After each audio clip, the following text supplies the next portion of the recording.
Bueno, bienvenido a la matrícula amplia hoy del tema del Espíritu Santo. Vamos a ver si en el camino, cuando empiecen las complicaciones filosóficas, no se me van bajando. Sí, y se me van dando de baja. Bueno, hoy vamos a comenzar el tópico de introducción al tema sobre el Espíritu Santo. Y yo creo que es importante, bien importante, señalar algunas cosas. La primera de ellas es que la persona del Espíritu Santo, que es como se identifica en la inmensa mayoría de los pensadores teológicos cristianos. El tema sobre el Espíritu Santo, en términos de la persona del Espíritu Santo, tiene muy pocos adversarios, a excepción de los arianos, de los osilianos y de algún otro movimiento pequeño. La inmensa mayoría de los cristianos de todos los tiempos no han tenido problemas con el planteamiento teológico de la persona del Espíritu Santo como persona. Donde pueden existir diferencias puede ser en los carismas, puede ser en los dones, diferencias de interpretación, pero en términos de la doctrina de la persona del Espíritu Santo como tal, la postura evangélica es la misma que la postura católica.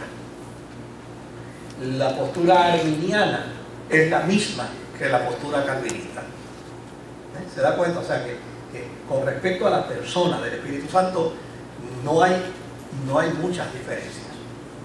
¿Dónde se puede complicar el concepto de la doctrina del Espíritu Santo? Bueno, se puede complicar porque el tema es filosófico. ¿Y por qué se define como un tema filosófico? Bueno, porque a fin de cuentas, a la hora de verse, a la hora de interpretarse, pues como Dios no se explica en las Escrituras, ¿verdad? No hay una explicación de Dios en la Escritura. La Biblia no tiene un prefacio a Génesis capítulo 1 que explique lo que va a ser la Escritura, sino simplemente comienza diciendo que el principio creó ¿quién? Dios. Y se acabó. Aquí no hay que explicar a Dios. Dios es. Y obviamente, tampoco hay que explicar el verbo es. Y tampoco hay que explicar al Espíritu Santo. El Espíritu Santo es. O sea, como no hay una explicación, pues desde luego en el campo de la teología, toda persona tiene el perfecto derecho a reflexionar sobre el tema. Y ahí es donde entonces pueden empezar a surgir distintas vertientes. Pero tal vez nosotros no tengamos mucho problema al principio en cuanto a la persona del Espíritu Santo, porque como les dije, lo mismo que creen los evangélicos sobre el Espíritu Santo es lo mismo que cree la Iglesia Católica sobre el Espíritu Santo. Lo mismo que creen los arminianos sobre el Espíritu Santo es lo mismo que creen los calvinistas sobre el Espíritu Santo. Ahí no hay ninguna dificultad. Donde empiezan las dificultades en los carismas. Cuando lleguemos ahí dentro de un par de semanas, pues entonces ahí sí que vamos a encontrar algunas diferencias. Y son diferencias, obviamente, que necesitamos mirarlas, sopesarlas. Y por el otro lado, sí, vamos a mirar un poquito, tal vez el martes que viene, las distintas posiciones de aquellos que no concurrieron con la inmensa mayoría de los cristianos del primer siglo, segundo siglo, tercer siglo y cuarto siglo, en términos de la persona del Espíritu Santo. Como por ejemplo el arianismo.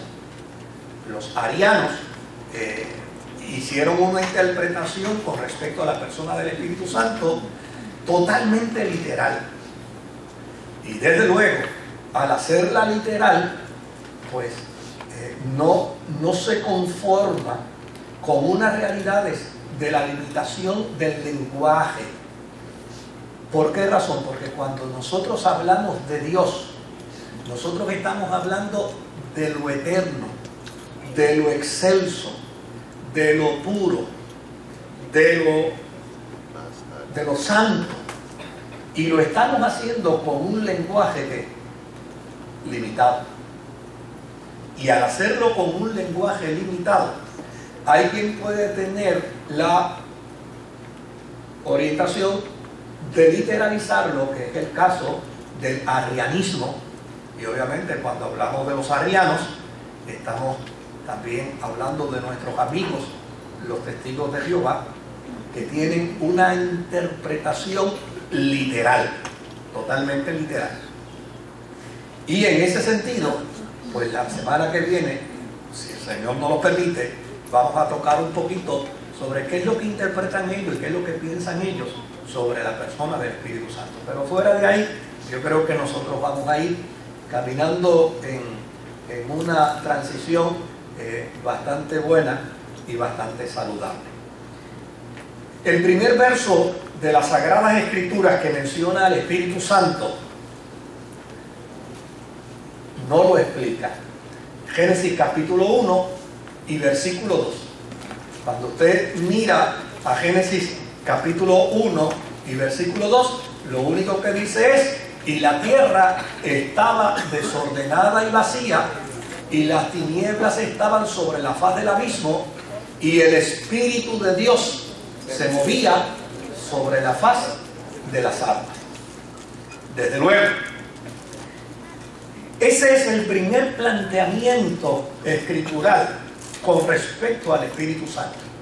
Ni lo explica, ni abunda, ni plantea nada que pueda ser de dirección al sentido, a la lógica, al análisis. Simplemente el Espíritu de Dios es, y está ahí presentado.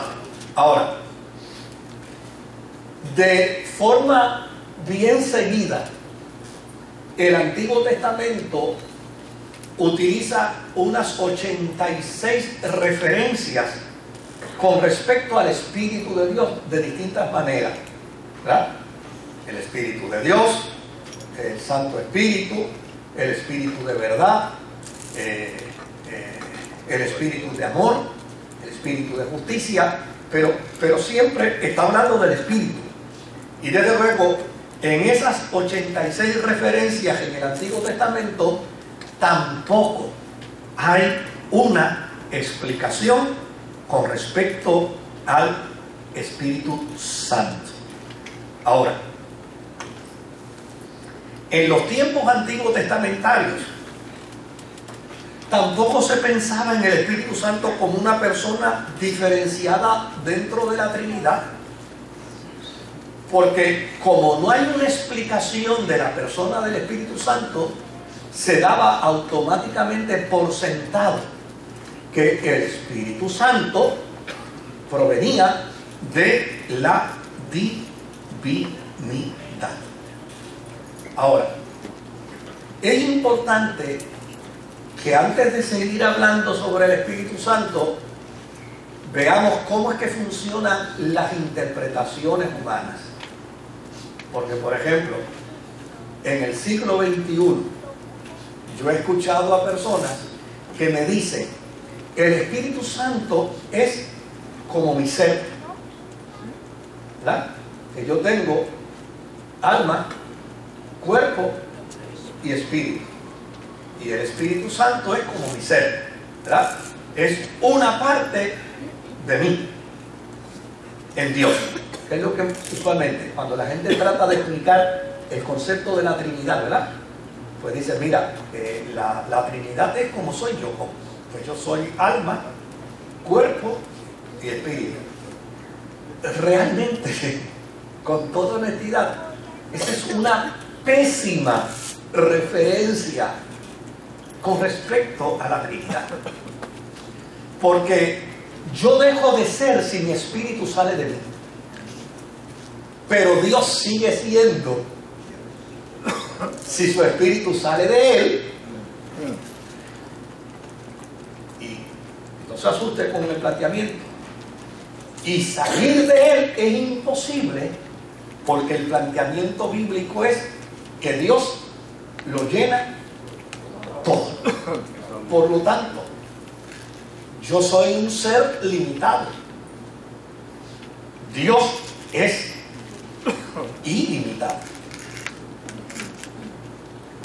Yo no puedo utilizar mi modelo de ser para comparar a Dios con mi modelo, porque llana y sencillamente no hay manera. No hay manera.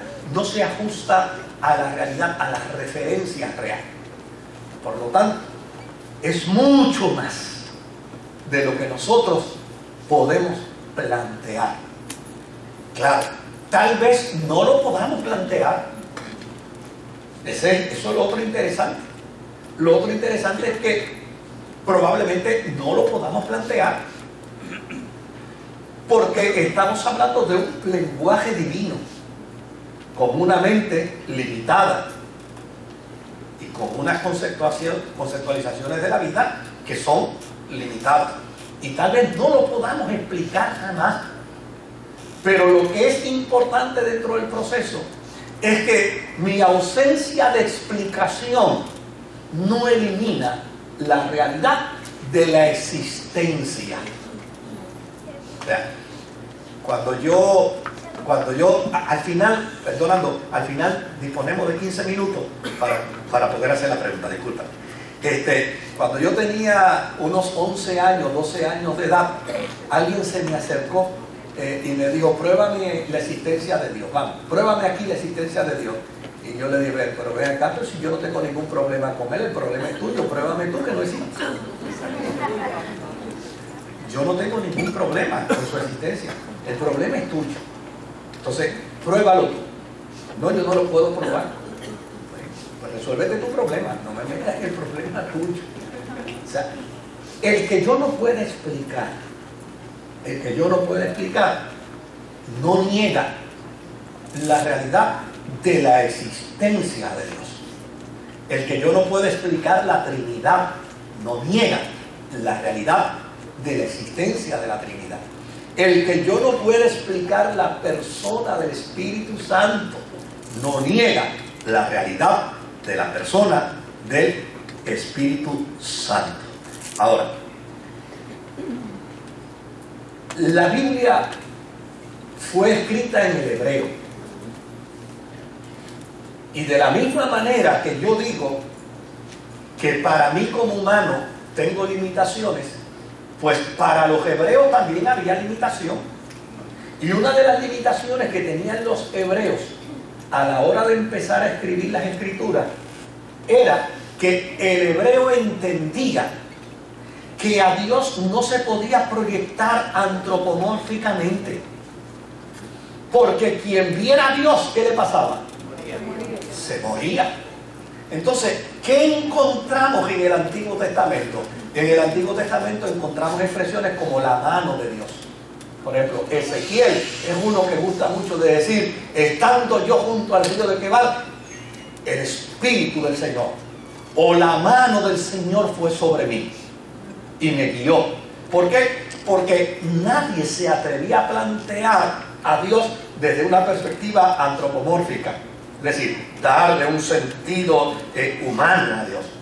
Por lo tanto, la gente o hablaba de la nariz de Dios, o del pie de Dios, o del ojo de Dios, o de la mano de Dios, pero no se atrevían a darle un sentido completo a Dios. Entonces, eso obviamente hizo que la conceptualización de Dios y de la persona de Dios en esa dimensión trina no se explicara, simplemente se diera por sentado. Ahora, el otro elemento es que al momento de explicar a Dios se explicó en lenguaje humano. Y al explicarse el lenguaje humano, por ejemplo, cuando usted trabaja a Juan en el Apocalipsis, dice que él vio unas calles que eran como cristal o como oro, y que había unas puertas que eran como perlas y un mar que era como cristal. Pues él tuvo el cuidado de, y con todo y eso, a veces yo me encuentro con gente que dice, yo estoy deseoso por ir a ver el mar de cristal. Y digo, pues si no hay mar de cristal, es lo que yo que era como cristal, ¿verdad? O quiero ver las calles de oro. Pues no dijo que eran de oro, dijo que eran como el oro. Entonces quiero ver el resplandor de Jesús, que dice Juan que es como el zafiro, que es como la esmeralda, que es como el diamante. Pues es que no es así, no es así. Es que Juan quería explicar en el lenguaje humano lo que estaba viendo, y para poderlo explicar en el lenguaje humano tenía que utilizar ¿qué? Las comparaciones humanas. Pues lo mismo sucedió con el Espíritu Santo. Cuando la inspiración vino al autor del Génesis para hablar con respecto al Espíritu de Dios que se movía sobre la faz de las aguas, mire la palabra que utilizó, Ruach. Esa fue la palabra que utilizó. Es decir, y la tierra estaba desordenada y vacía, y las tinieblas estaban sobre la faz del abismo, y el Ruach de Dios se movía sobre la faz de las aguas. Cuando esto lo tradujeron los 70, no podían usar la palabra Ruach, porque la palabra Ruach no es una palabra griega. Así que tuvieron que sustituir la palabra Ruach por la palabra Neuma, con P al principio, ¿verdad? Entonces, imagínense cómo lo tradujeron. Y la tierra estaba desordenada y vacía, y las tinieblas estaban sobre la faz del abismo, y el Neuma de Dios se movía sobre la faz de las aguas. Ahora, ¿qué significa Ruach? ¿Y qué significa Neuma? ¿Sabe qué significa? Viento, soplo. De ahí viene la palabra neumáticos, que es griega. Entonces, ¿qué sucede? ¿Realmente eso era lo que quería decir el autor? No. Lo único es que la única expresión que existía en su tiempo para hablar del Espíritu de Dios era esa. Es decir, explicar lo eterno con una palabra que no eterna. Explicar lo infinito con una palabra finita. Pero no había nada más. Y al no existir nada más, esa era la palabra más cercana que ellos podían tener. Y la incluyeron. Pero realmente, el Espíritu es un viento. No. Cuando miramos todo el contexto bíblico,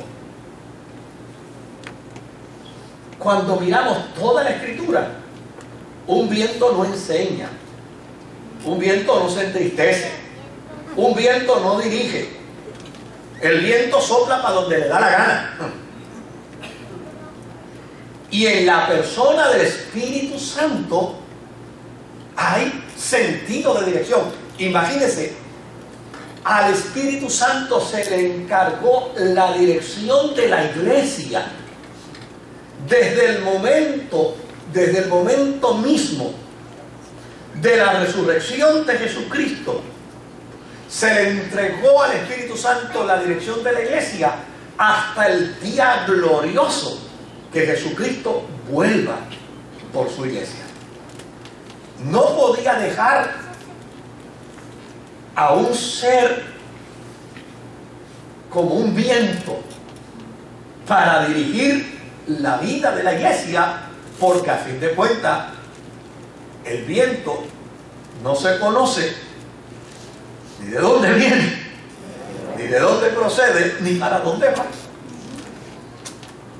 El sentido sería totalmente hueco y vacío. Ahora, ¿qué es lo cierto dentro de la Sagrada Escritura? lo cierto es que en la descripción que en principio se da del Espíritu Santo, lo que se está diciendo es que mientras Dios estaba creando el cosmos, el Espíritu Santo estaba ¿qué? Participando. Ese es el mensaje que da el autor. Dice, la tierra estaba desordenada y vacía, y las tinieblas estaban sobre la faz del abismo. El Espíritu de Dios se movía sobre la faz de las aguas. ¿Qué está planteando con ello? Algo está por suceder. ¿Y qué es lo que está por suceder? Si pasamos al versículo 3, mire lo que está por suceder, versículo 3 en adelante. Dice, y dijo Dios, sea la luz, y fue la luz.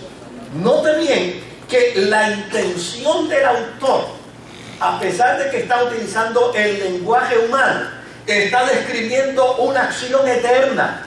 Y en esa acción eterna, quien está involucrada es la deidad, es la divinidad. Ahora, miren lo interesante. Cuando dice, y dijo Dios, sea la luz, y fue la luz.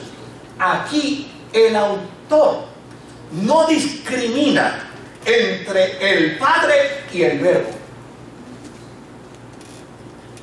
El Padre y el Verbo están implícitos en la expresión del versículo 3. Y el planteamiento del versículo 2 lo que declara es ¿qué cosa? Que el Espíritu de Dios estaba participando dentro de la creación. ¿Cuál era la participación? Pues obviamente, si miramos el Salmo 104 y versículo 30, Salmo 104 y versículo 30, nos plantea que la creación, el sostenimiento y el control del universo estaba en las manos de un Dios trino, en las manos de un Dios que se movía sobre la faz de las aguas, en las manos de un Dios que estaba allí en una posición creadora, y en las manos de un Dios que era el Verbo, que hablaba, y que cuando hablaba, lo que declaraba por su palabra era creado, era hecho. Ahora, mira lo que dice el salmista. Tú envías tu espíritu, son creados y renuevas la faz de la tierra. Fíjese que el entendimiento que tenía el mundo antiguo judío era precisamente que el Espíritu Santo tenía una participación dentro del proceso de la creación.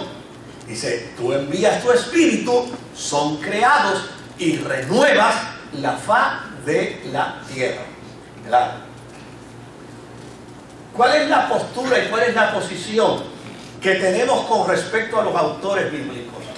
Que ellos fueron inspirados y que es de una inspiración de Dios al corazón de ellos, y que esa inspiración fue acertada, porque fue la inspiración que Dios dio al corazón y al intelecto de ellos. Por lo tanto, cuando aparece la inspiración dada, la iglesia plantea que es la palabra de Dios, irrefutable, la palabra de Dios incuestionable. ¿Y cuál es el argumento de la palabra de Dios? Que el Espíritu estuvo presente en el momento en que hubo creación y en el momento en que toda la faz de la tierra entró en un proceso de renovación. Si miramos el Salmo 139 y versículo 7, y hoy sí que paro a las 9:15, 9:15 para dar los 15 minutos de oportunidad, y tengo a mi hermano por aquí. Sí. No, pero no hay ningún problema. 139, versículo 7. Fíjese lo que plantea el salmista, bajo un planteamiento de inspiración. Mira lo que dice: ¿a dónde me iré de tu espíritu? ¿Y a dónde huiré de tu presencia? ¿Qué demarca el planteamiento del salmista? Sobre todo cuando uno analiza el Salmo 139 El Salmo 139 lo que plantea es omnipotencia, omnisapiencia, omnipresencia del Dios eterno. ¿Y qué está diciendo dentro de ese planteamiento? Que así como nadie puede escapar de Dios, nadie puede escapar de su Espíritu. Así como nadie puede... Claro, el planteamiento de Pablo, que a mí me parece que es magistral, es cuando Pablo dice, porque en Él vivimos, porque en Él actuamos, porque en Él nos movemos. Porque ¿qué se puede escapar de Dios? Absolutamente nada. Y el salmista reconoce que así como nada se escapa de Dios, nada se escapa de su Espíritu. Por lo tanto, ¿cuál es la conclusión a la que llega el Israel antiguo con respecto a Dios?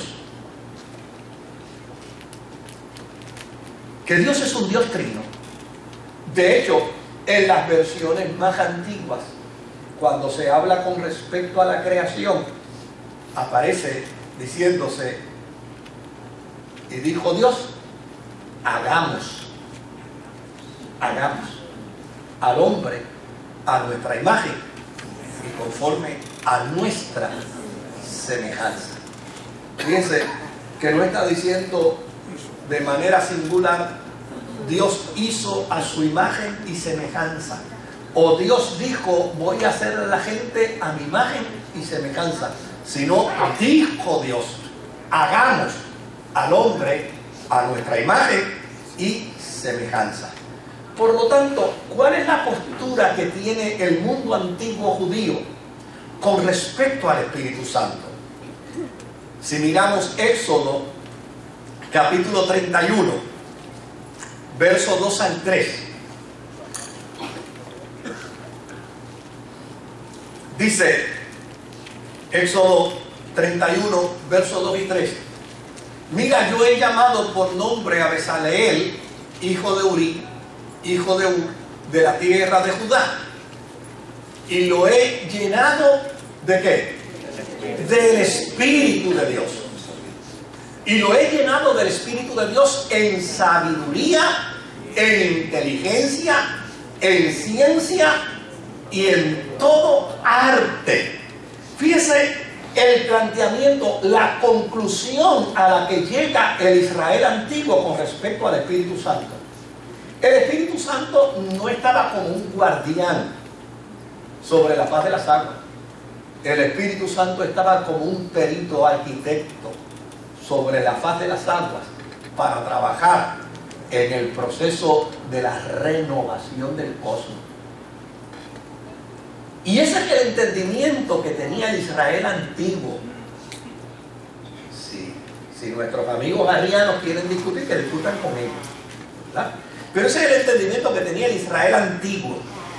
El Espíritu Santo es quien actúa sobre los seres humanos y los capacita para actuar en ciencia, en sabiduría, en inteligencia y en todo tipo de ¿qué? De arte. ¿Cuál era el entendimiento que tenía el Israel antiguo?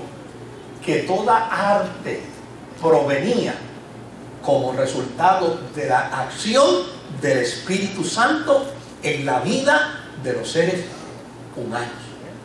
Fíjese el planteamiento. Ahora, ¿por qué pusieron ruach? Porque no había otra palabra para describirlo. Pero cuando usted mira la expresión versus el contexto, descubre que la expresión no se ajusta al contexto. Porque la expresión es limitada, pero dentro del contexto que define la obra del Espíritu Santo en el Antiguo Testamento es ilimitada. ¿A qué punto? Al punto de que todo el que en el Antiguo Testamento evidenciaba sabiduría, la tenía porque el Espíritu Santo intervenía en él. Todo el que conocía de ciencia, lo tenía porque el Espíritu Santo intervenía en él. Todo el que tenía la habilidad de algo artístico, lo tenía porque el Espíritu Santo estaba en él. Entonces, no se ajusta el lenguaje con la realidad de la acción del Espíritu Santo. Ahora, también se habla del Espíritu Santo en relación a la profecía y en relación al don profético, porque desde luego una de las cosas que se desarrolla dentro del mundo antiguo es la vocación ministerial de unos hombres y de unas mujeres para desarrollar unas capacidades proféticas. ¿Cómo se le llamaba al profeta? Sí, en el español, en esa traducción. Pero el término en hebreo era Nabí. Nabí. Así era como se le llamaba al profeta, el Nabí. ¿Y qué significa en hebreo el término Nabí? El que tiene la boca de Dios. Por lo tanto, cuando un profeta decía, el Espíritu del Señor vino sobre mí, lo que estaba diciendo era, la boca de Dios empezó a hablar a través de mí. Se da cuenta que el término que define no guarda relación con toda la acción del Espíritu Santo. Vamos a mirar unos versos. Números capítulo 24 y versículo 2. Número 24 y versículo 2. Dice, y alzando sus ojos, vio a Israel alojado por sus tribus, y el Espíritu de Dios vino sobre él. Fíjense que la acción, y para mí es importante recalcar en esto, porque lo que nos va a ayudar a nosotros a salir del literalismo de interpretación es precisamente tener perfectamente claro que, mire, nosotros alteramos nuestro lenguaje. En mi tiempo, cuando alguien era bueno, decíamos, este tipo es un general, ¿verdad? Otros decían otras expresiones, ¿verdad? Ahora escuchamos que dicen, este tipo está pasado, ¿verdad? ¿Describe esa expresión la acción? No, porque puedo decir que está pasado por uno que hace un chiste y me hace reír, pero puedo decir que está pasado por uno que le salvó la vida a 10 familias en un incendio. Estoy usando una expresión limitada, ¿verdad?, que describe a un individuo que me hizo reír, pero con la misma expresión describo la acción de uno que le salvó la vida en un incendio a 10 familias. Y yo creo que no estoy siendo justo con la palabra, pero no tengo más ninguno. Así que a la hora de describir a uno y al otro, digo, la verdad que ese tipo está pasado. Es más, yo he visto hasta bumper stickers por ahí que dicen, Dios está pasado. Y yo digo, bendito, que pobre es el lenguaje para describirlo. Pero es que no hay más ninguno. Y seguiremos cortos en el lenguaje. No hay palabras que lo puedan describir. Ahora, en Primera de Samuel, capítulo 19, verso 23 al verso 24. Mira lo que dice la palabra del Señor. Y fue a Nayot en Ramá, y también vino sobre él el Espíritu de Dios, y siguió andando y profetizando hasta que llegó a Nayot en Ramá. Y él también se despojó de sus vestidos y profetizó igualmente delante de Samuel. Aquí está hablando de Saúl, ¿verdad? Y estuvo desnudo todo aquel día y toda aquella noche. De aquí se dijo también Saúl entre los profetas. Es decir, el mensaje de comunicación que podría venir del cielo se daba a través de un profeta. Y el vehículo que se utilizaba para ese mensaje era el Espíritu de Dios. Lo mismo lo vemos en Segunda de Samuel, capítulo 23 y verso 21. Segunda de Samuel 23. Segunda de Samuel, 21.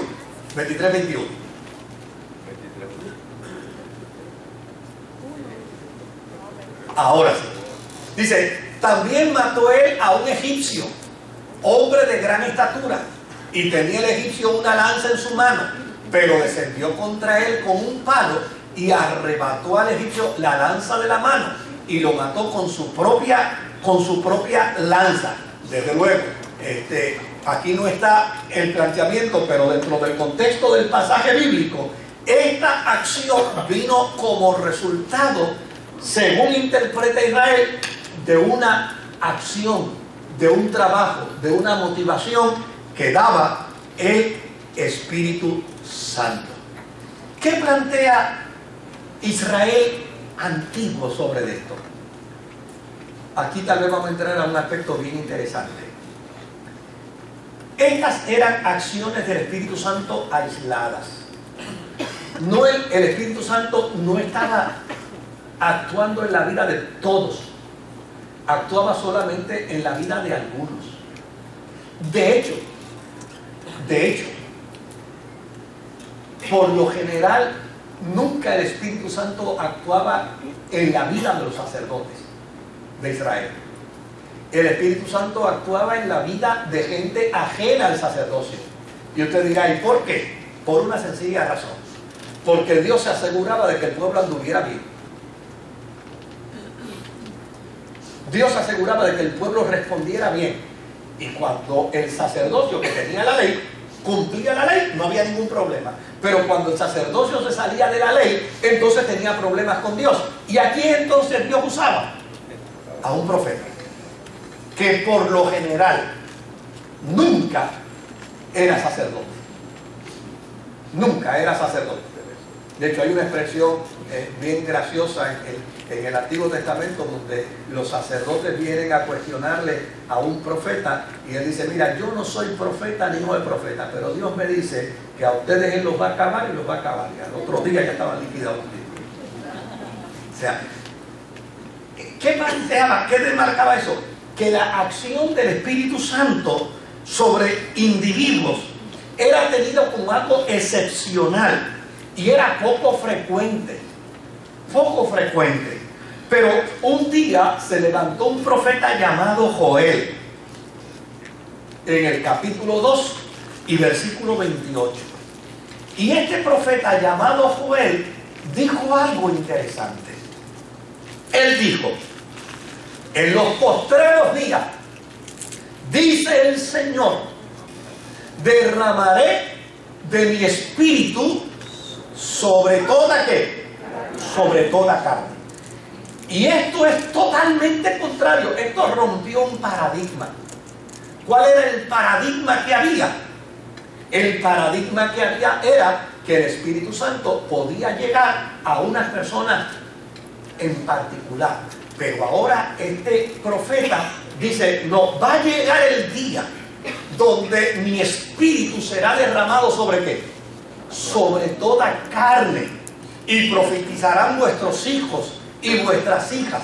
Vuestros ancianos soñarán sueños y vuestros jóvenes verán ¿qué? Verán visión. ¿Qué está planteando el Antiguo Testamento con respecto a esto? Lo que está planteando, queridos, es que iba a llegar un momento donde la tarea y acción del Espíritu Santo no iba a estar limitada solamente a unos individuos. Y yo creo que aquí ya podemos agarrar nuestro primer insight. El Espíritu Santo es para todos los cristianos. Por eso mi postura y mi posición, yo la expongo y la gente la puede criticar, tiene el perfecto derecho para criticarla, pero yo afirmo y creo que cuando una persona recibe a Jesucristo como su Señor y como su Salvador, el Espíritu Santo, en cumplimiento a la profecía, viene para morar con él y en él. Que no hable lengua, esos son otros 20 pesos. Que no tenga otros dones, esos son otros 20 pesos. Pero el Espíritu Santo no es un don.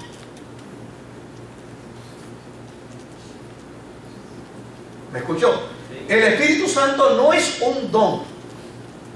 El Espíritu Santo es una persona. Y usted puede ir a la casa de alguien y alguien ofrecerle un refresco, pero usted no puede decir que se bebió a la persona que le dio el refresco. Usted lo que puede decir es que se bebió el refresco que la persona le dio.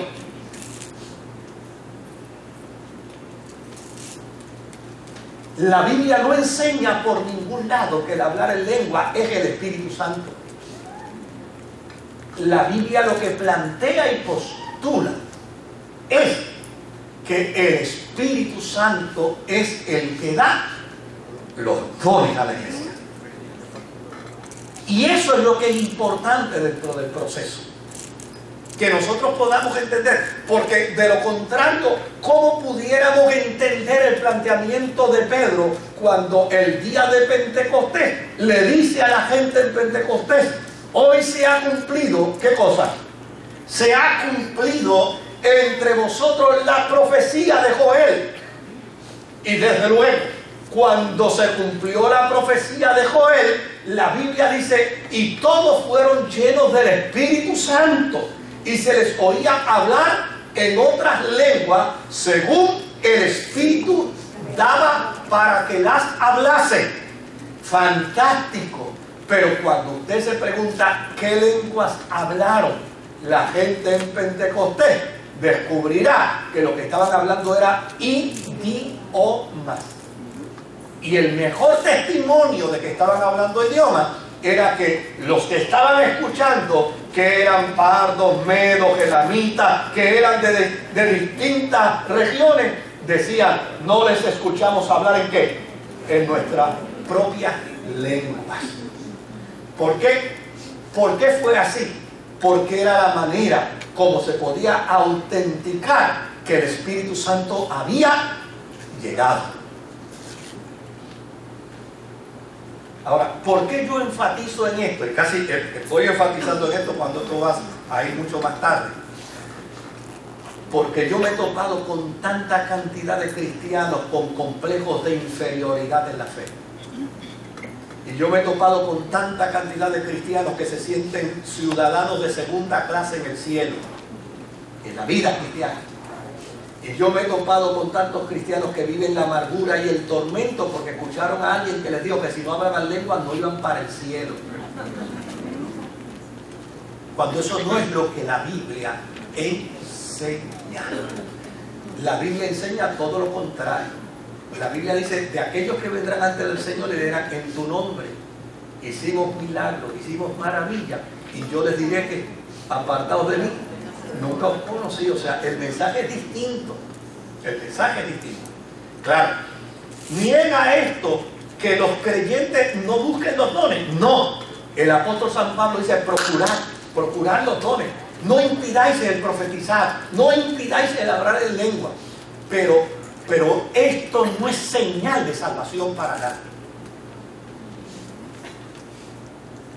La única señal de salvación es la persona del Espíritu Santo que adviene como resultado de haber confesado a Jesucristo como Rey y Señor.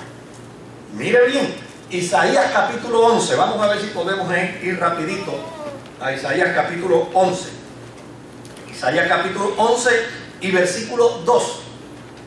Isaías 11 y versículo 2. Dice la Escritura, y reposará sobre él. ¿Quién es él aquí? ¿Ah? El Mesías. Aquí está hablando del Mesías. Está profetizando. Y reposará sobre el Mesías el Espíritu de Jehová.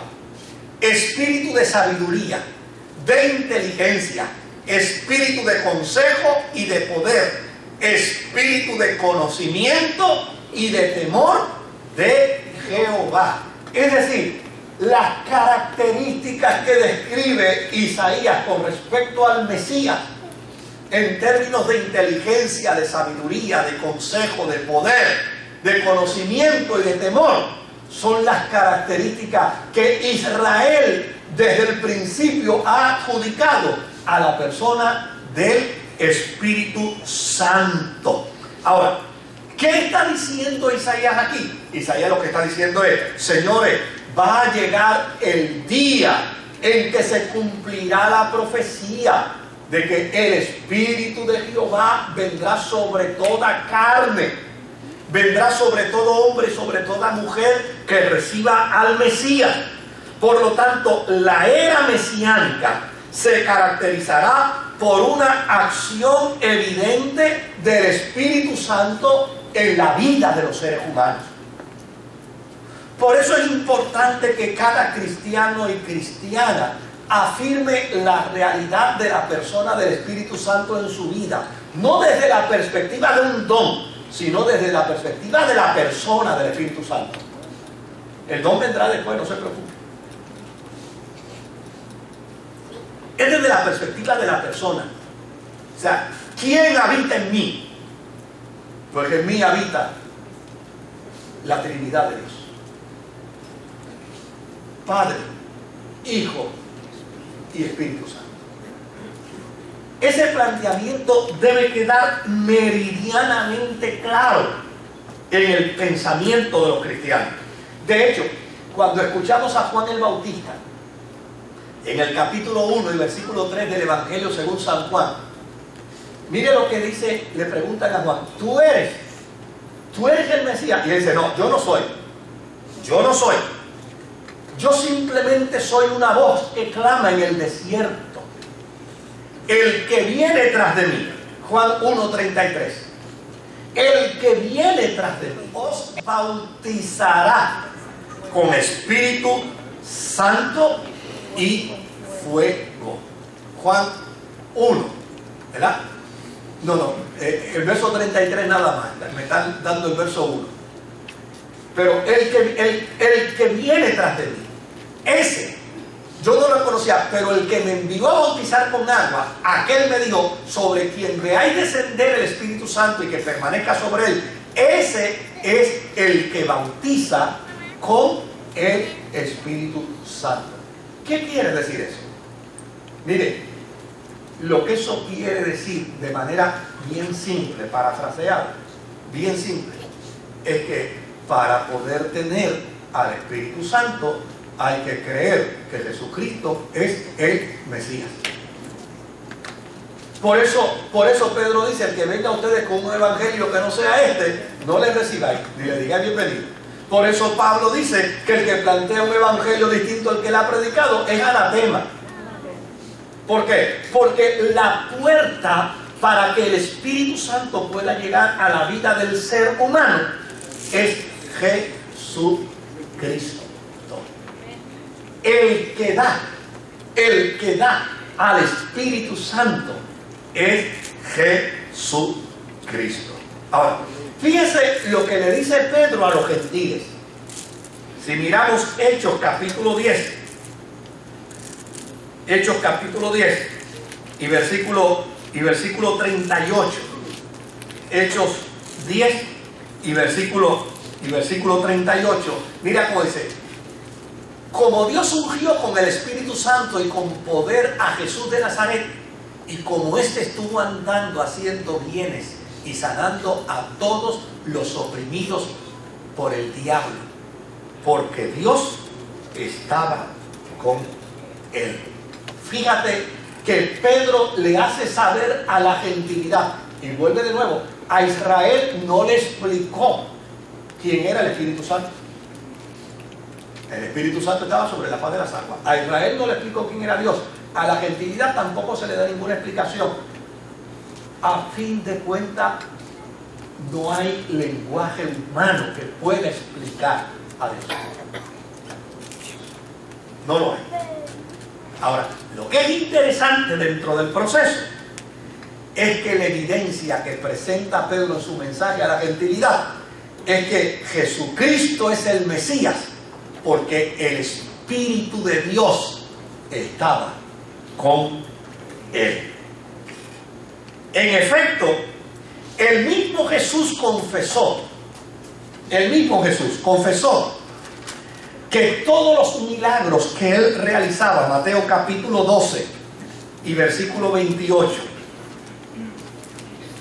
Mateo capítulo 12, versículo 28. Dice, pero si yo por el Espíritu de Dios echo fuera a los demonios, ciertamente ha llegado a vosotros el reino de Dios. ¿Qué está diciendo? El mismo Jesús confiesa y dice que la razón por la que Él realiza milagros es porque el Espíritu de Dios está con Él. ¿Se da cuenta que este lenguaje de que la Trinidad es como un ser humano se queda corta? No hay manera.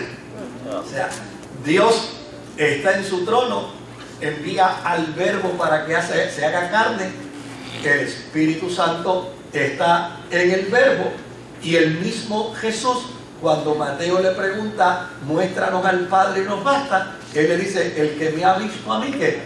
Ha visto al Padre. ¿Por qué? Porque en Él actuamos, en Él nos movemos, en Él estamos. O sea, no hay manera de que un ápice de la vida atómica pueda estar separada de Dios. No hay apéndice de un solo átomo que se pueda decir está fuera de Dios. Todo está dentro de Él. Ahora, ¿cómo se va desarrollando esta doctrina del Espíritu Santo dentro de la iglesia y dentro de la cristiandad?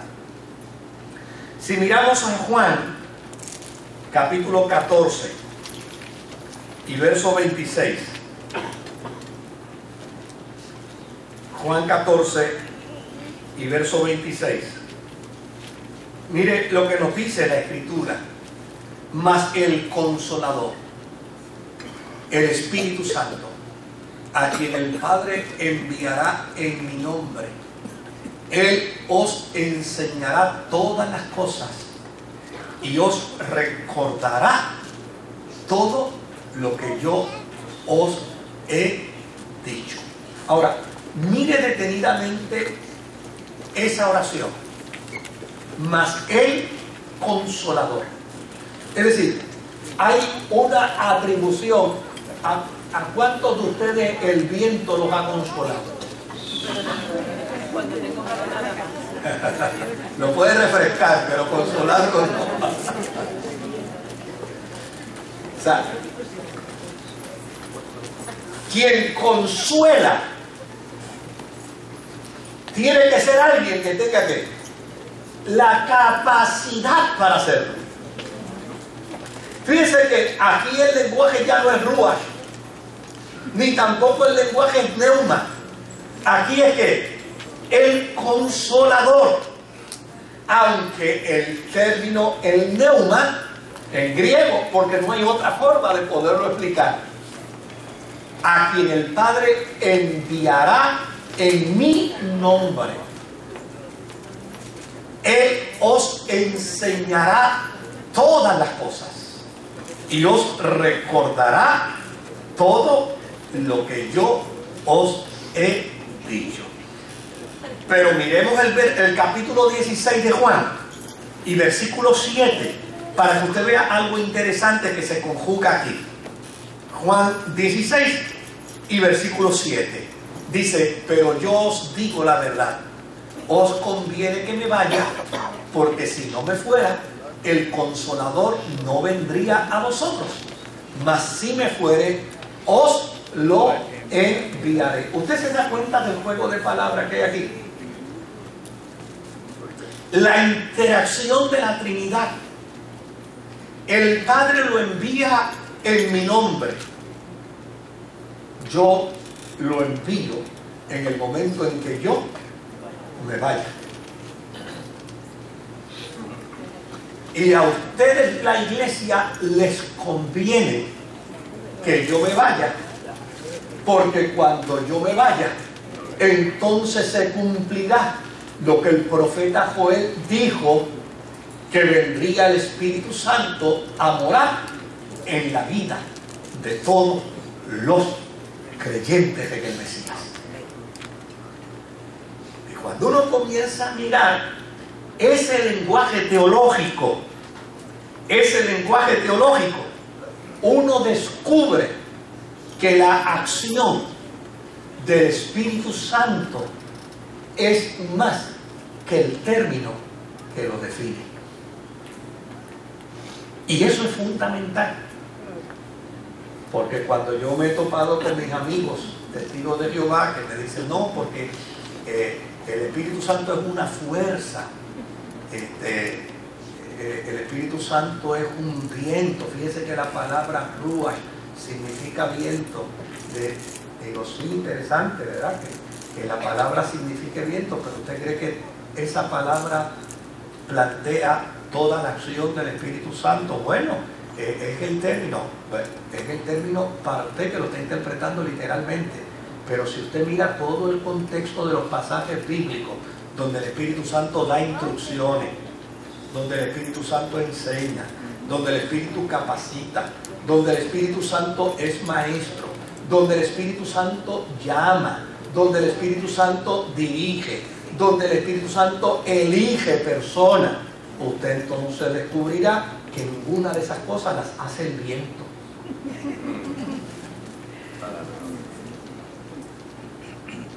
Entonces,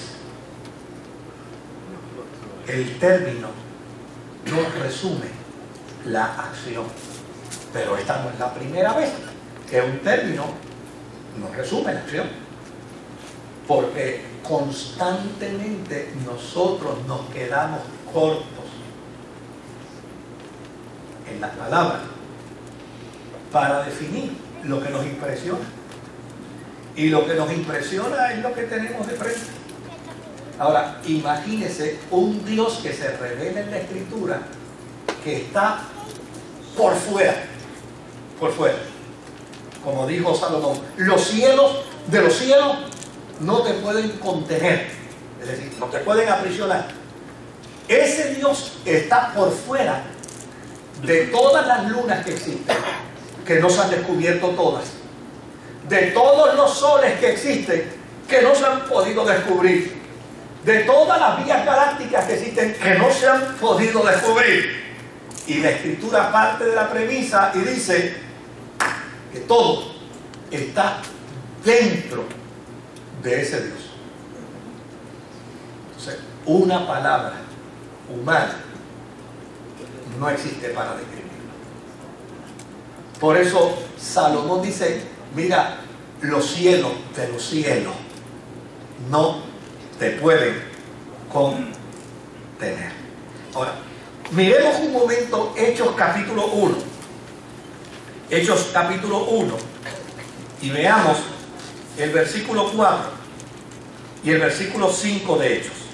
Hechos 1, versículo 4. Dice, y estando juntos les mandó que no se fueran de Jerusalén, sino que esperasen la promesa del Padre. ¿Cuál era la promesa del Padre? Joel capítulo 2, donde el Padre determinó que el Espíritu Santo no iba a ser una acción exclusivista de algunos, sino que iba a ser una experiencia de todos. De todos.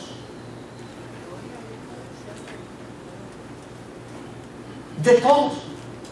Por eso a mí se me dificulta, yo se lo vuelvo a decir, hermano, porque a mí se me dificulta, a mí me da dolor y angustia cuando yo escucho a alguien que segrega por dones a alguien de la experiencia del Espíritu Santo. Eso a mí me da dolor. Me da dolor, porque digo, Dios mío, pero ¿con qué derecho? ¿Con qué autoridad? Eso niega entonces la eficacia del cumplimiento de la promesa. Eso querría decir entonces que esa promesa no ha sido cumplida, porque a fin de cuentas sigue siendo para algunos, cuando el cumplimiento de la promesa es para todos. Es para todos. Ahora, fíjense lo interesante.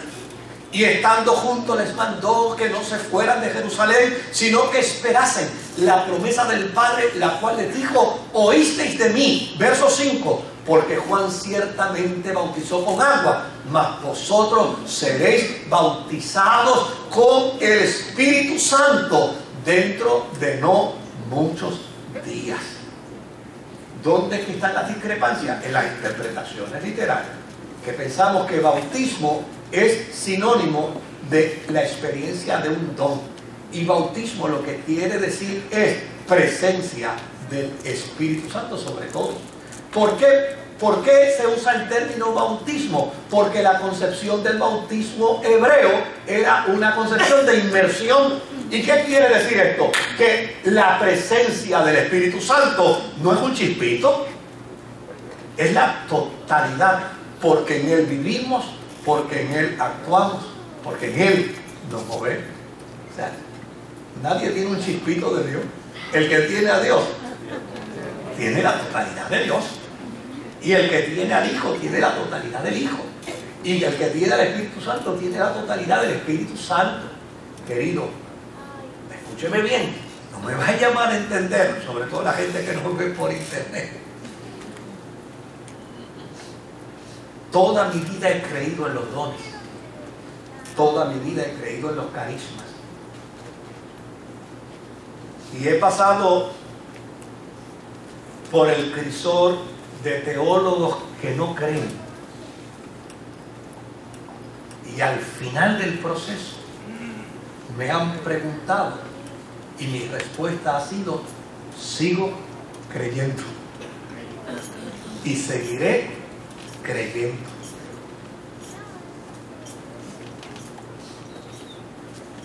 ¿Sí? Habrá, de hecho, yo no pierdo tiempo en defenderme, porque a mí me tiene sin cuidado. Yo he aprendido que la opinión más importante que yo quiero tener es la de Dios, no es la de la gente. La opinión de la gente es circunstancial. Usted puede hacer 100 favores a una persona y mientras haga los 100 favores, la opinión de esa persona va a ser aceptada. El día que no le haga uno, averigüe la opinión de nuevo, porque tal vez ha cambiado. Así que no. Entonces, usted se va a encontrar por ahí con gente que dice: no, ese pastor no cree en los dones. Es un mentiroso, o está enfermo de los oídos, porque yo nunca he negado la experiencia de los dones. De hecho, yo creo que con una de las personas que más yo he compartido experiencias de dones es con el pastor Nefarí Rosario. Y a veces los que he escuchado decir eso se quedan cortitos a las experiencias que yo he tenido con el Espíritu Santo. Pero la gente dispara de la baqueta, ¿no? Dice: no, es que él se ha llenado de conocimiento, pero no, del Espíritu no tiene nada, personal. Yo no tengo que probarle a nadie cuánto del Espíritu tengo. Eso no es tarea mía. Pero a mí me parece que necesitamos interpretar las Escrituras con corrección. Y no podemos interpretar la Escritura para caer en la soberbia religiosa. En estos días pasados, desgraciadamente en el África, un ministro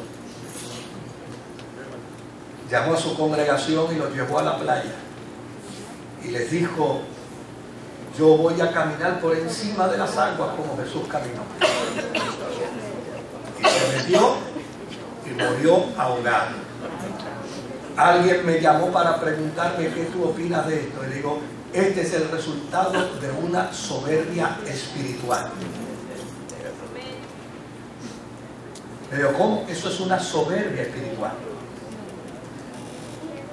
Eso es pretender demostrar que yo puedo hacer lo que Jesús hizo. Y la vida cristiana no puede caer en esa trampa. A nosotros no nos mandaron a ir delante de Él, nos mandaron a seguir tras de Él. ¿Qué afectamos?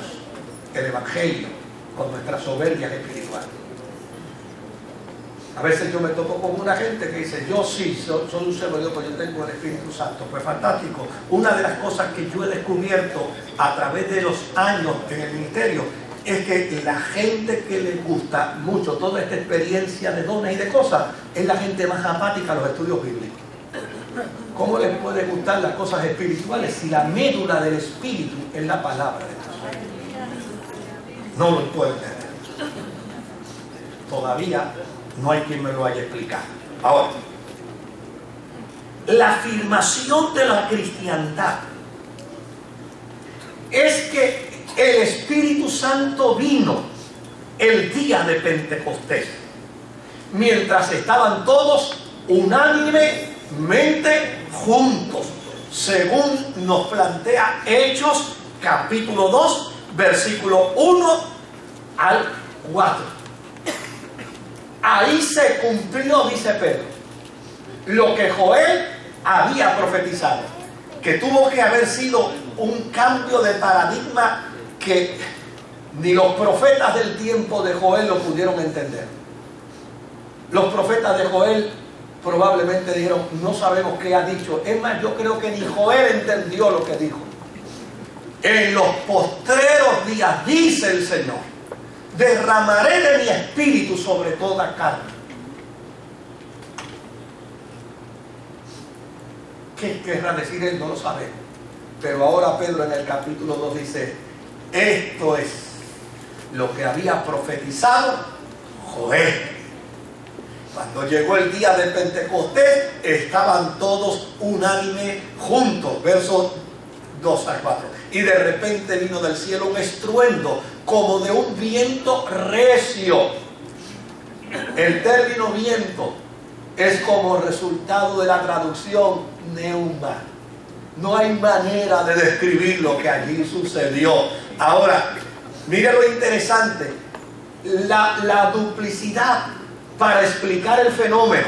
Dice, de repente vino del cielo un estruendo como de un viento recio que soplaba, el cual llenó toda la casa donde estaban sentados, y se les aparecieron, ¿qué? Lenguas repartidas como de fuego, asentándose sobre cada uno de ellos, y fueron todos llenos del Espíritu Santo y comenzaron a hablar en otras lenguas según el Espíritu les daba que hablase. Este planteamiento bíblico lo que nos quiere decir es meridianamente claro. La cristiandad afirma que el día de Pentecostés, y cuando yo digo la cristiandad, no se sorprenda, los católicos celebran Pentecostés también, ¿sabes? Toda la cristiandad celebra Pentecostés. ¿Y por qué todos los cristianos celebramos Pentecostés? Porque ese es el día cuando afirmamos que se cumplió la promesa de Joel para declarar que el Espíritu Santo no es una acción exclusiva para algunos, sino es una acción para todos cuanto el Señor llamare. La pregunta tiene una sola respuesta. Todos los cristianos tenemos al Espíritu Santo. Todos. Tal vez no todos hablemos lenguas. Tal vez no todos profeticemos. Tal vez no todos tengamos don de ciencia. Tal vez no todos tengamos palabra de sabiduría. Tal vez no todos tengamos don de discernimiento. Tal vez no todos tengamos don de interpretación de lenguas. Pero todos tenemos al Espíritu Santo. Y eso es fundamental. Eso es fundamental. Usted nunca permita que ningún creyente le haga sentir a usted ciudadano de segunda clase porque a usted le falte tal o cual don.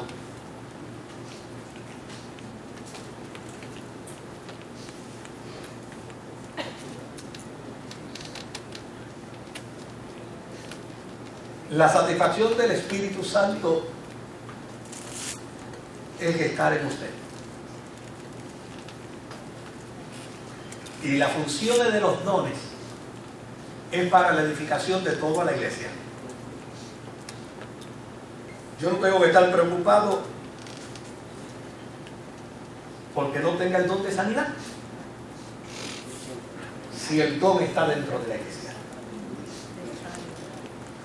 Ni tengo que estar preocupado que yo no tenga el don de interpretación de lengua, si el don está dentro de la iglesia. Pues cuando haya la necesidad del don, el Espíritu Santo utilizará a quien Él quiera con el don.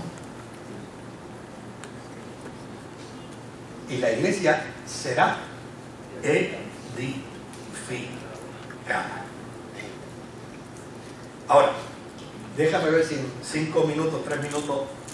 En la semana que viene vamos a hablar sobre los arianos, los socinianos, los sabellianos, que son los únicos movimientos que no están de acuerdo con la inmensa mayoría de la cristiandad con respecto a los dones. Ahora, yo hice una conclusión a este sumario y se la voy a ir compartiendo rápidamente.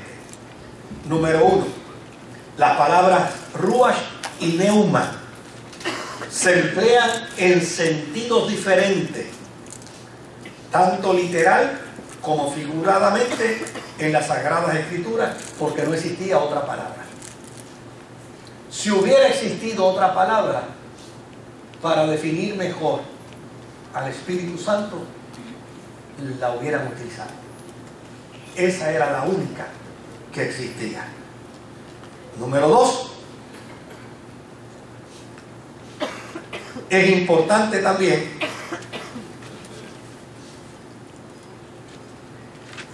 que no solamente se usa el término neuma o ruach para referirse al Espíritu Santo, sino que para referirse al alma también se usa el término ruach. Y yo no puedo decir que el Espíritu Santo es como el alma mía, y se usa el mismo término. Y también para referirse a los ángeles se usa el mismo término, ruach. Y yo no puedo decir que los ángeles son igual al Espíritu Santo. De hecho, la Biblia define a Dios como ruach, porque la Biblia dice que Dios es ¿qué? Dios es espíritu. Y sería insoportable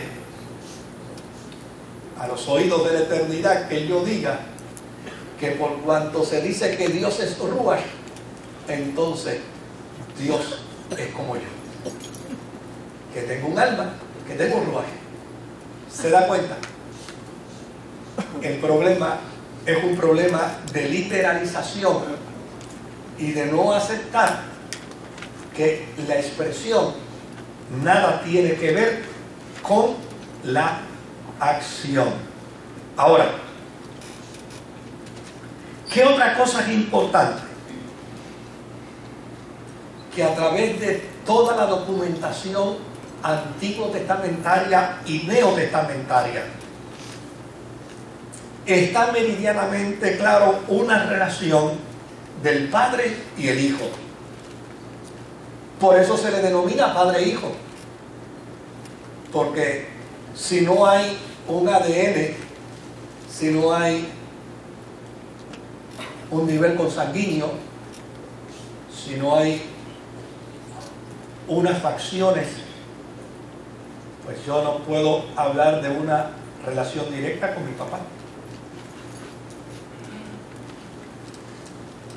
Quien mejor explica eso en casa es mi nieta, que le dice a mi esposa mami y a mi hija mami.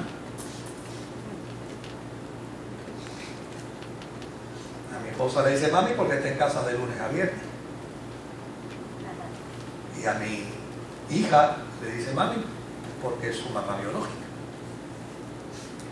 Y hoy ella hizo un resumen de toda la Navidad y puso: disfruté extraordinariamente de esta Navidad con mami, la que me cría, y con mami, la que me parió.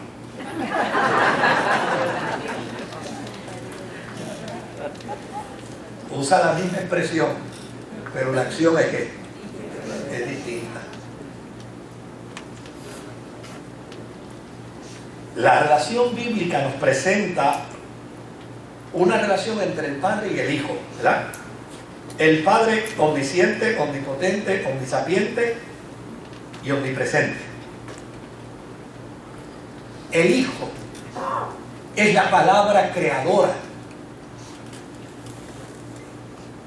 del Padre.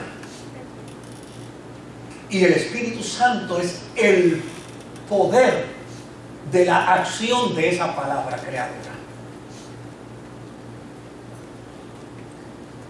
A veces nosotros en nuestra limitación humana pensamos que hay que separar al Padre del Hijo y al Hijo del Espíritu Santo, y que entonces son tres personas separadas. Mire, este es un esfuerzo para tratar de explicarlo.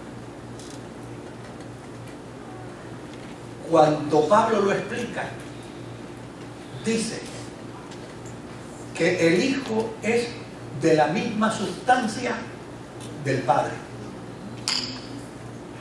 Y cuando algo es de la misma sustancia, no hay manera de separar, de diferenciar. Y el Hijo, cuando habla del Espíritu Santo, dice: yo voy a enviar al Paracleto, voy a enviar al ayo. Y cuando uno ve el término ayo, uno que es igual a mí. Y cuando Tomás le pregunta: ¿tú puedes enseñarnos al Padre? Él dice: ¿qué cosa? El que me ha visto a mí, ha visto al Padre. Se complica la cosa, pero a fin de cuentas, ¿qué nos está planteando? Mire, yo estoy convencido que cuando Juan en el Apocalipsis sube al cielo, él esperaba ver a Jesús como lo vio después de la resurrección. ¿Y cómo él vio a Jesús después de la resurrección? Él vio a Jesús después de la resurrección con una capacidad extraordinaria. La capacidad de alguien que podía pasar una pared, y de alguien que podía decirle: oye, dame un poquito de ese pescado que tú estás comiendo ahí, que quiero comer pescado contigo. Así era como Juan lo recordaba. Cuando llega al trono, mira cómo se sorprende. Cuando le vi, caí como muerto. Porque ni lo vi como lo vi traspasando una pared, ni lo vi como comiéndose un pedazo de pescado, ni lo vi como subió al cielo en la nube. Cuando lo vi en un fulgor de luces que eran parecidos a la esmeralda, al rubí y al diamante. A fin de cuentas, cuando lo vi, lo que yo estaba viendo era precisamente lo que él siempre había dicho: el que me ve a mí, ve al Padre.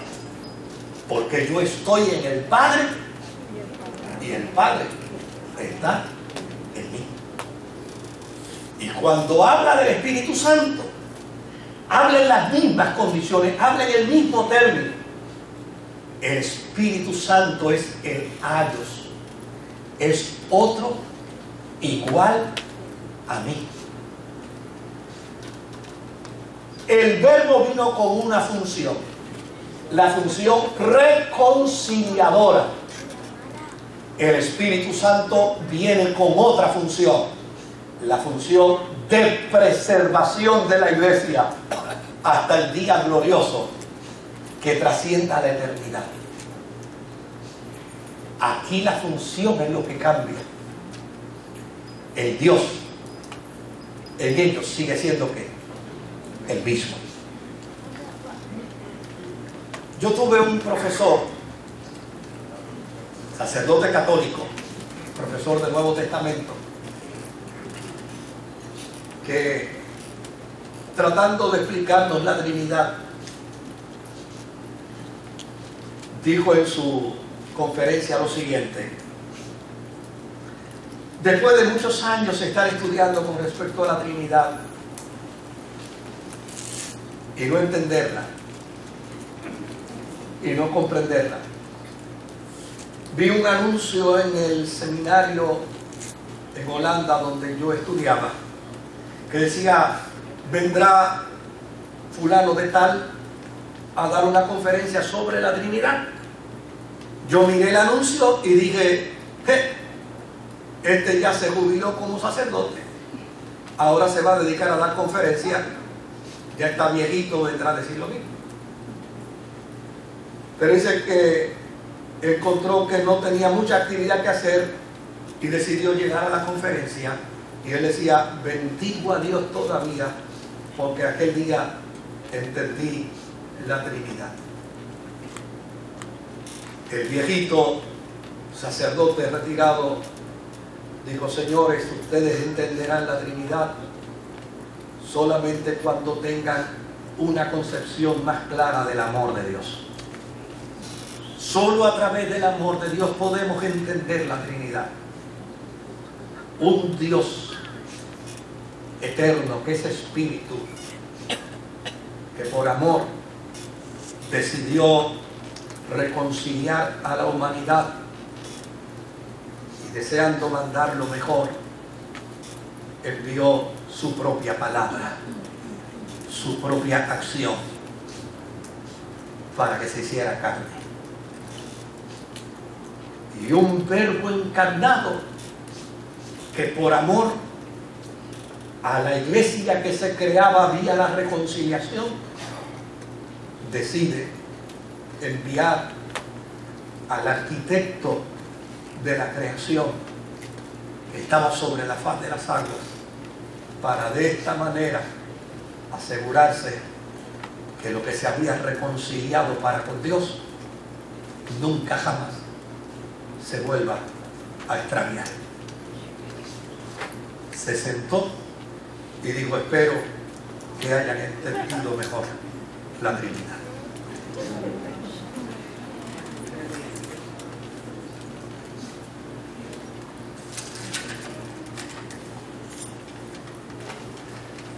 ¿Por qué el Espíritu Santo es santo? Es santo por su propia naturaleza.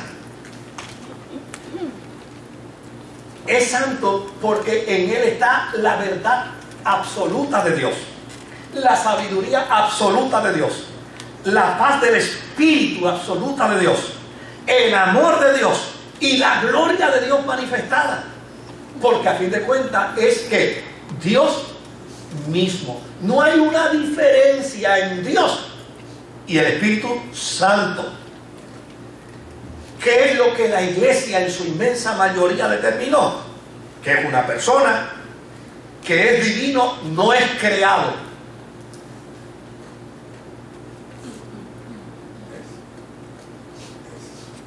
Él es. No lo explica. Dios no está explicado en la Escritura. El Espíritu Santo tampoco está explicado. El Verbo tampoco está explicado. Porque ellos no son, ellos es. Es infinito, es omnipotente, es omnipresente, es omnisapiente. Está presentado en todas las Escrituras. No hay un pasaje bíblico de las Escrituras donde el Espíritu Santo no esté presentado y representado. Él es el Espíritu de Dios, el Espíritu Santo. De hecho, cuando Dios habla, dice, mi Espíritu irá con vosotros. Cuando los profetas hablan de Dios, dicen, su Espíritu acompañará a Israel. Su intervención no ha desaparecido todavía. Fíjense que la acción de Cristo, lo que desapareció de Cristo fue la acción del Verbo encarnado. Pero Él todavía, ¿qué? Sigue siendo el Verbo de Dios. Y habita como el Verbo de Dios en el trono del Padre.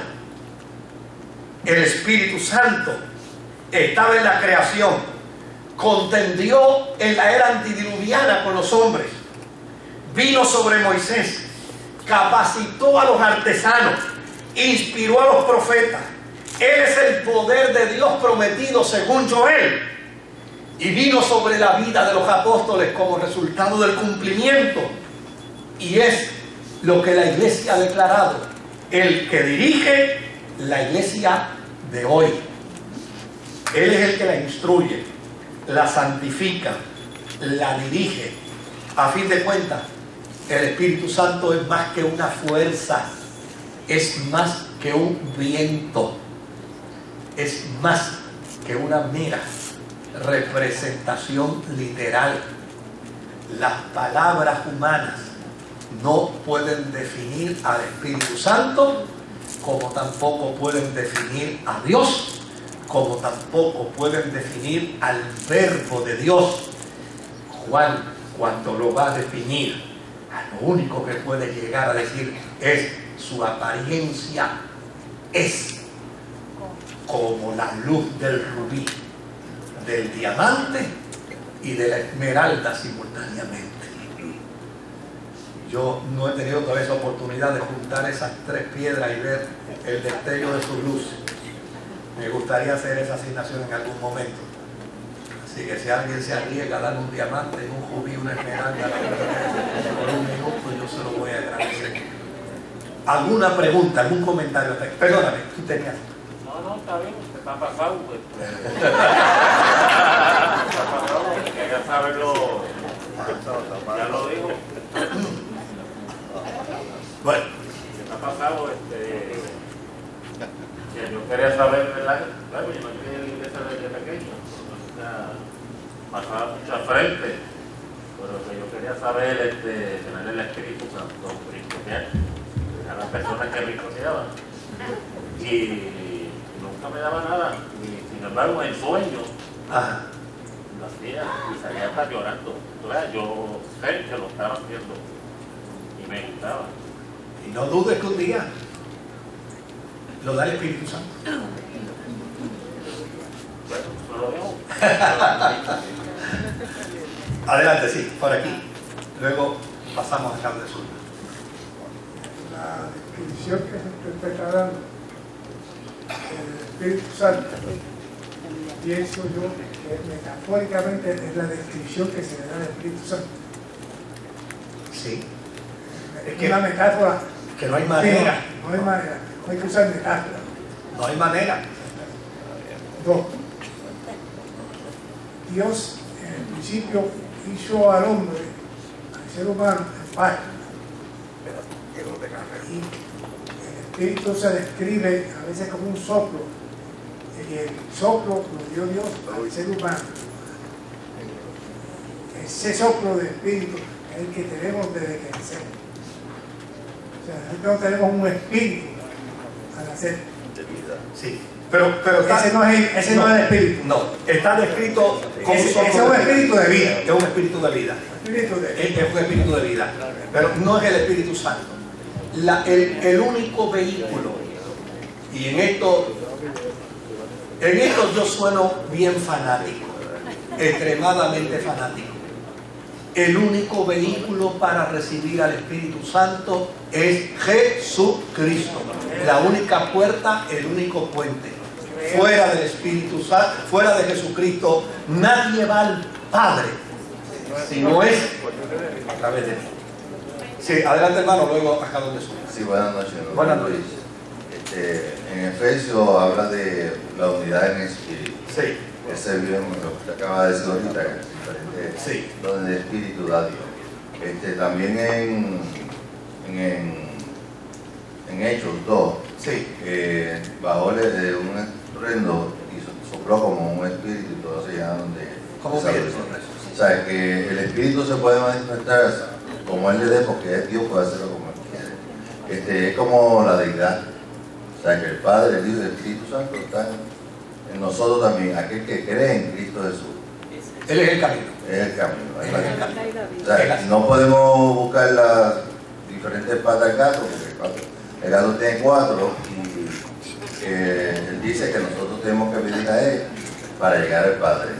El que cree en Dios, pues, y el que no cree, pues este libre albedrío. El que cree en el Hijo tiene al Padre y tiene al Espíritu Santo. Eso es, esa es la clave. Zulma. Cuando usted habló del neuma, yo veo también, lo vi como el hálito de vida, pero que es en la vida eterna. O sea, es el espíritu motor, el ejecutivo, el dínamo, que mueve todo, sobre todo en la iglesia.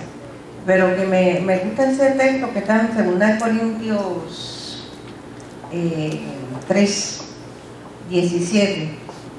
Dice, porque el Señor es el Espíritu, y donde está el Espíritu del Señor, allí hay libertad. Y habla de que hay unas cosas que hay un velo puesto. Ese velo se va a descorrer porque ahora vemos por espejo, pero en el momento que llegue, como vio el apóstol Juan, que vio el trono, Dios le reveló esa totalidad, esa visión celestial. Él pudo entender más claramente. O sea que hay ciertas cosas que nosotros tenemos que ver y entender, pero hasta cierto punto, ¿verdad? Pero que no podemos declarar verdades absolutas, porque es como un rompecabezas que uno lo va colocando para poder ver entonces la totalidad de la magnificencia de Dios y el poder de Dios. Yo creo que es que la verdad absoluta con respecto a Dios está planteado en su... La hermana de allá había levantado la mano. Allá, sí. La verdad absoluta con respecto a Dios está planteada en su omnisciencia, en su omnisapiencia, en su omnipresencia, en su omnipotencia. No hay otra manera. O sea, el ser humano es finito. El ser humano es finito para poder describir todas las cosas espirituales. No hay manera de poderlas describir. Él es más de lo que nosotros podemos imaginar. Adelante, hermana. Ok. Buenas noches. Ya, me pasé por 2 minutos y yo me gusta terminar a las 9:30, así que me disculpan los que han tenido que salir. Y yo me tomé un 1 nada más. Adelante. Mi pregunta es si el Espíritu Santo es una experiencia, más que nada, la manera que lo podríamos expresar como una experiencia tanto individual, porque lo hacemos a través de Jesucristo, y colectiva dentro de la iglesia. Entonces, ¿cómo se manifiesta de lo invisible a lo visible cuando Jesús a través del Espíritu Santo y con el Espíritu Santo sanaba, sacaba demonios y predicaba? Entonces, ¿cómo nosotros lo manifestamos de lo invisible a lo visible en un colectivo dentro de la iglesia? Bueno, con eso vamos a ir llegando poco a poco en el tema, pero lo que es importante dentro del proceso es que es más que una experiencia. O sea, la experiencia está dentro de la receptividad humana. O sea, si hay un nivel de... Tengo que concluir ya, perdón, porque mi planteamiento es que es a las 9:30 que concluyo, porque si no, la gente se me disgusta y dicen hasta las 9:30 y sigue. Pero el martes que viene yo doy un espacio más largo de tiempo. Pero en este sentido, o sea, cuando hablamos de que es de la receptividad humana, o sea, Dios no va a hacer nada en mí que yo no permita que haga. ¿Ves? El Espíritu Santo no va a hacer nada en mí que yo lo permita que Él haga. Ahí obviamente el elemento de la experiencia es el resultado de mi receptividad. Él no va a violentar en mí ese libre albedrío que me ha concedido. Pero una experiencia desde el punto de vista de su acción, lo que define al Espíritu Santo. O sea, si yo digo Dios es una persona, Jesucristo es una persona, no puedo entonces decir el Espíritu Santo es un viento, porque entonces no estoy equiparando en la misma función al Espíritu Santo, porque estoy contradiciendo todo el espectro bíblico desde Génesis hasta el Apocalipsis, donde se ve al Espíritu Santo interactuando para enseñar, para dirigir, para escoger, para elegir, para plantear, para demarcar tiempos, porque un viento no hace nada de eso. Pero con respecto a la experiencia, cuando entremos al aspecto de los dones y de los carismas, lo vamos a trabajar. Me perdonan los hermanos que han levantado la mano, pero es que vamos a tener tiempo. Yo dije que íbamos a estar como unas 12 semanas tratando este tema, porque queremos que lo aprendamos a capacidad. Amén, querido. Señor, gracias por esta reunión. Y gracias por este tiempo que tú nos regalas, por esta hermosa oportunidad.